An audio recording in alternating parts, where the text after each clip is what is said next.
ఆరోగ్యంగా ఉండాలంటే మామిడి పండ్లను తినాలంటారు.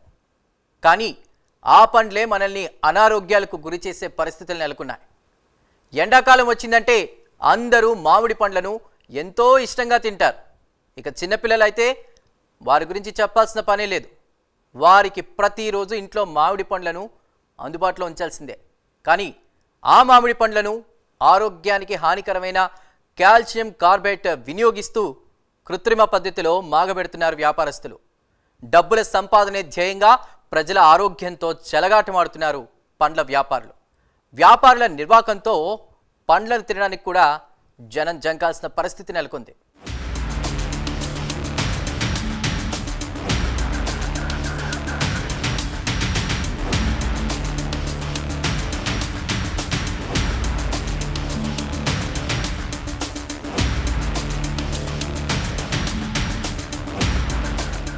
హైదరాబాద్ మలక్పేట పోలీస్ స్టేషన్ పరిధిలోని సలీంనగర్, శాలివాహన నగర్లలోని పండ్ల గోదాంలలో టాస్క్ ఫోర్స్ పోలీసులు, జీహెచ్ఎంసీ ఫుడ్ సేఫ్టీ అధికారులు దాడులు నిర్వహించారు. ప్రజల ఆరోగ్యానికి హానికరమైన ఎథిలైన్, కాల్షియం కార్బైడ్, కాల్షియం ఎసిటిలైడ్ వంటి కెమికల్స్ ను వినియోగిస్తూ కృత్రిమ పద్ధతిలో మామిడి పండ్లను మాగబెడుతున్నట్లు అధికారులు గుర్తించారు. వ్యాపారులు ఇండ్లను గోదాంలుగా వినియోగిస్తూ పెద్ద ఎత్తున మామిడి పండ్లను మాగబెడుతున్నారు.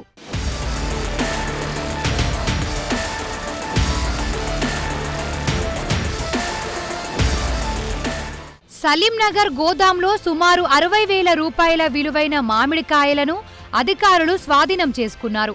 శాలివాహన నగర్లో పెద్ద ఎత్తున మామిడికాయలను నిబంధనలకు విరుద్ధంగా మాగబెడుతున్నారు. పక్వం కోసం మాగబెట్టిన 3,50,000 రూపాయల విలువగల పండ్లను స్వాధీనం చేసుకున్నారు. పోలీసులు 2 వ్యాపారులను అదుపులోకి తీసుకున్నారు.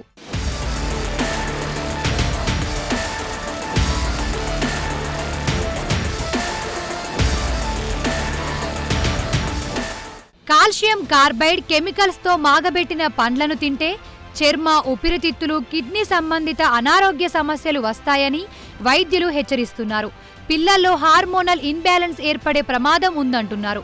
కాల్షియం కార్బైడ్ ను ప్రభుత్వం నిషేధించినా కొంతమంది వ్యాపారస్తులు ధనార్జనే ధ్యేయం ప్రజల జీవితాలతో చెలగాటమాడుతున్నారు. ప్రజల ఆరోగ్యాలతో చెలగాటమాడే వ్యాపారస్తులపై కఠిన చర్యలు తీసుకోవాలని, ఇలాంటివి జరగకుండా ఎప్పటికప్పుడు దాడులు నిర్వహించాలని ప్రజలు కోరుతున్నారు.